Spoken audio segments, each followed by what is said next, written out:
Greetings from Slovakia and from Košice. Many of you might not know our small city, Košice, so it's just 300,000 employees, but a very vibrant place to work. So it's me and Carlos that we would like to share our stories also with you, and the story of Košice centers over the last 2 years especially.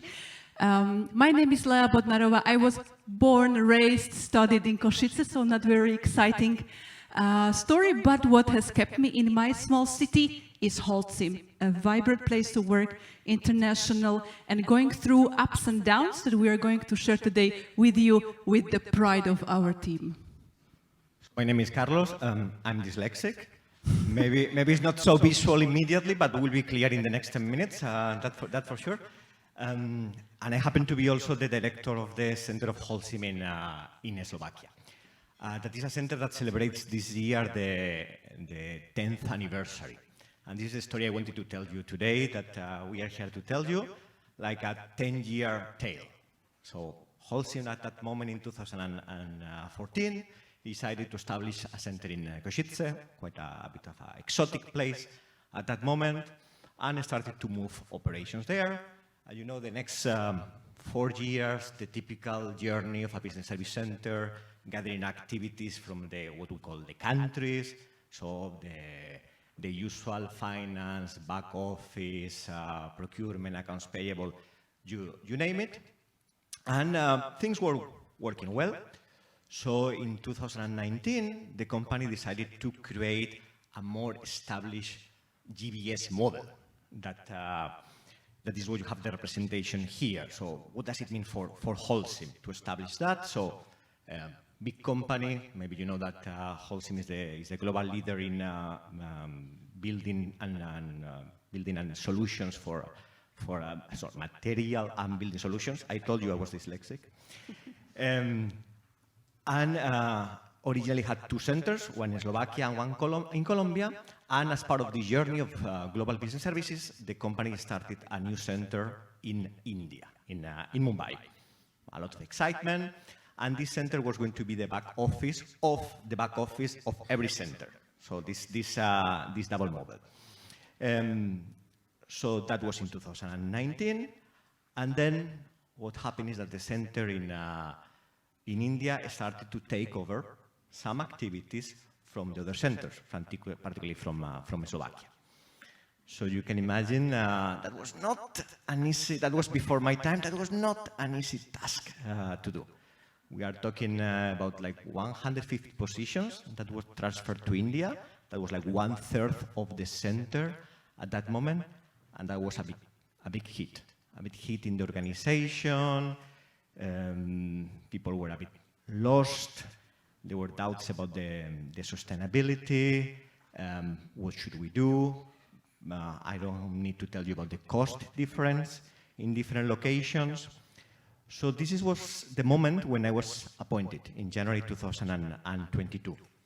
I had been 20 years in the organization already, coming from different fields, different projects, and I was appointed with a mandate. What to do with this center? Should we keep it? Should we move everything to India? Does it make sense, this physical proximity that we have seen in some videos before? What should we do? So I arrived in Košice with this idea in my mind, and what I found there was a fantastic team of people, Lea here included, and okay, we started to work. Yes, so here we are in the middle of 2021 with pandemic going on and with the war behind the border. So it's 80 kilometers from Košice, the Ukraine border. And we have a big challenge of taking our ugly duckling to grow, because 1/3 of the organization is in India. And we have 3 groups of our people to address. And these are the minds and hearts of our own team that was in a transition period. Then how to reconnect with the mother organization that is experienced this very demanding model with us. And then how to establish our trust with the local community that knows what has been happening in Holcim.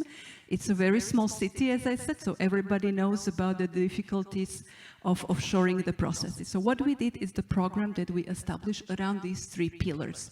First one was our people, addressing them with our KPIs, which was the internal mobility. How do we move people? How do we offer them another opportunities in a new organization without accounts payable, without accounts receivable, our traditional processes?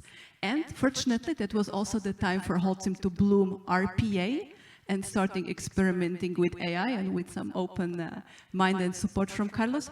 So we were able to move our people into new roles, and we've got some numbers to show you soon. Then reconnecting with the mother organization, we have started to work hard on our voice of the customers and proving that we've got the value.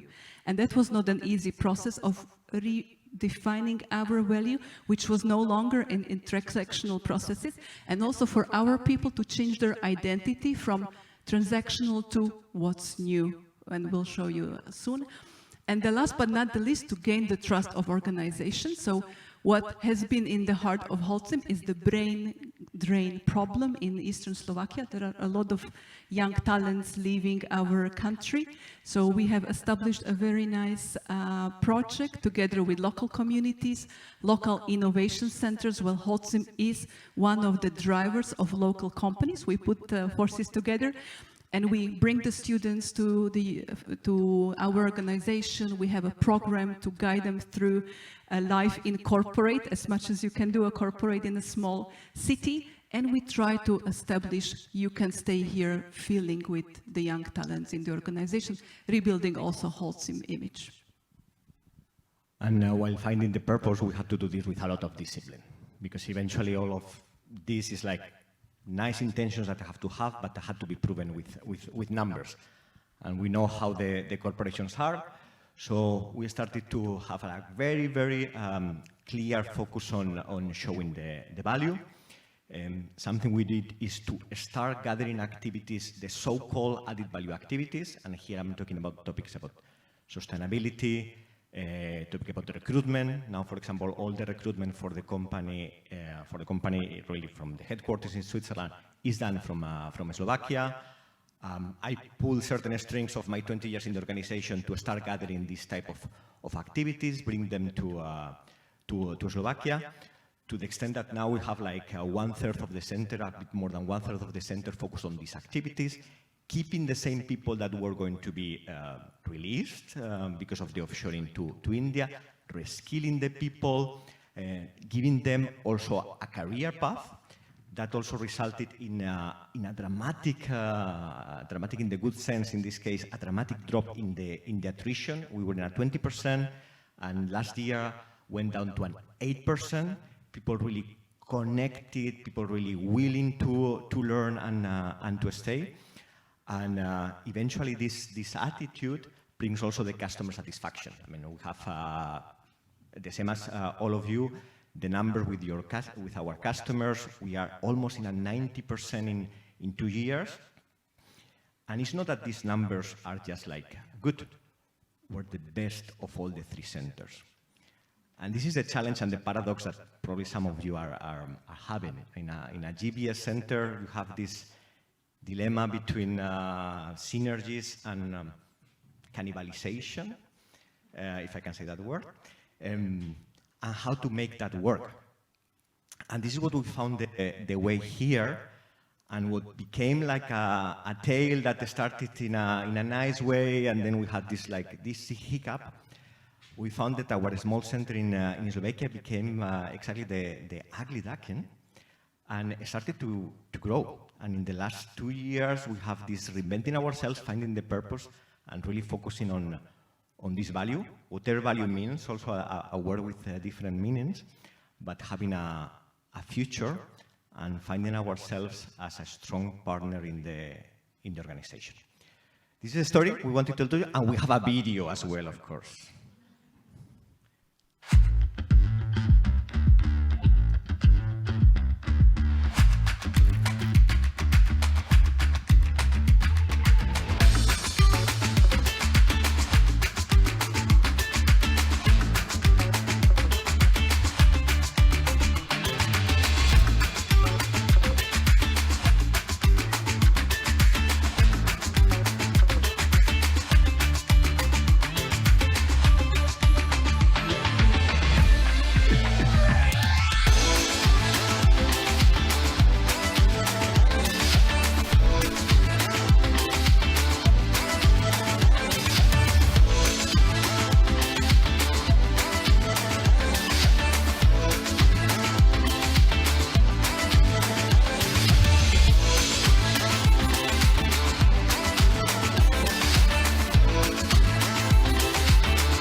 just want to finish saying thank you to this forum here and to you, Tom. This is the first event I attended 2 years ago after I was appointed, when I didn't know what business service centers were and what type of people were going to be here, and that helped me a lot to find the purpose. So thank you very much to all of you as well.